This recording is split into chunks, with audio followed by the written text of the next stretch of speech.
সচেতন মন জাহাজের ক্যাপ্টেনের মতো। ক্যাপ্টেন ইঞ্জিন রুমের লোকেদের নির্দেশ দেন, যারা পালাক্রমে সমস্ত বয়লার, যন্ত্রপাতি, গেজ ইত্যাদি নিয়ন্ত্রণ করে। তারা জানে না তারা কোথায় যাচ্ছে, তারা আদেশ অনুসরণ করে।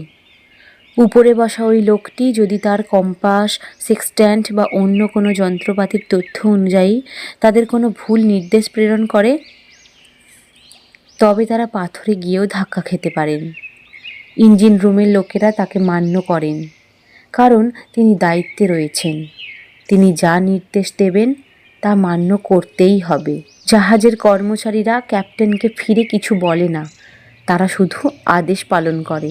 ক্যাপ্টেন হলো জাহাজের প্রভু, তার কথাই তারা কাজে পরিণত করে। তেমনি আপনার চেতন মন আপনার শরীররূপী জাহাজের ক্যাপ্টেন, যা আপনার শরীর ও অন্যান্য যাবতীয় কিছু পরিচালনা করে।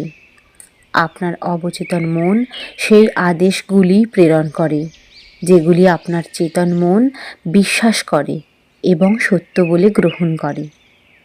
যখন আপনি বারবার কাউকে বলবেন যে এটা কেনার সামর্থ্য আমার নেই, তখন আপনার অবচেতন মন ধরে নেয় যে সেটা কেনার টাকা আপনার কাছে নেই।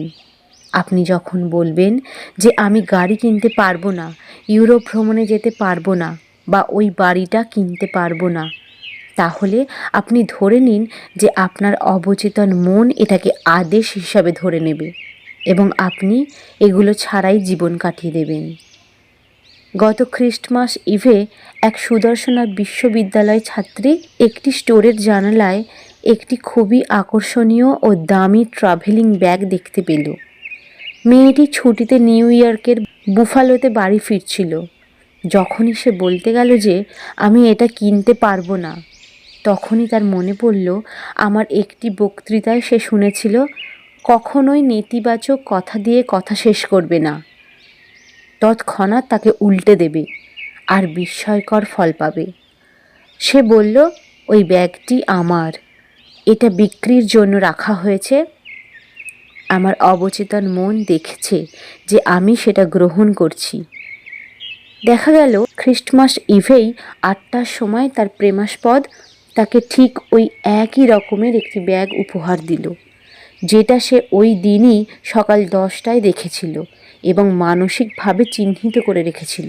সে তার সমস্ত মন প্রাণ ওই ব্যাগটা পাওয়ার চিন্তায় ভরে রেখেছিল এবং সমস্ত বিষয়টা অন্তর মনের উপর ছেড়ে দিয়েছিল, যে কার্যসিদ্ধির উপায়টা জানে। তাই এমনটি ঘটেছিল। এই মেয়েটি দক্ষিণ ক্যালিফোর্নিয়া বিশ্ববিদ্যালয়ের একজন ছাত্রী। সে আমাকে বলেছিল ওই ব্যাগটি কেনার টাকা আমার কাছে ছিল না, কিন্তু আমি এখন জানি যে টাকা বা যা কিছু আমার দরকার তা পাওয়া যাবে আমার অন্তরের রত্ন ভাণ্ডার থেকেই। আরেকটি চিত্র তুলে ধরি। আমি মাশরুম পছন্দ করি না এবং ঘটনাচক্রে আমার পাতেই মাশরুম পড়ল। আমি খেলাম এবং হজমের সমস্যা হলো, কারণ আমার অবচেতন মন এতে সায় দেয়নি। একজন মহিলা হয়তো বলবেন, যদি আমি রাতে কফি খাই তবে আমি রাত 3টেয় উঠতে পারবো।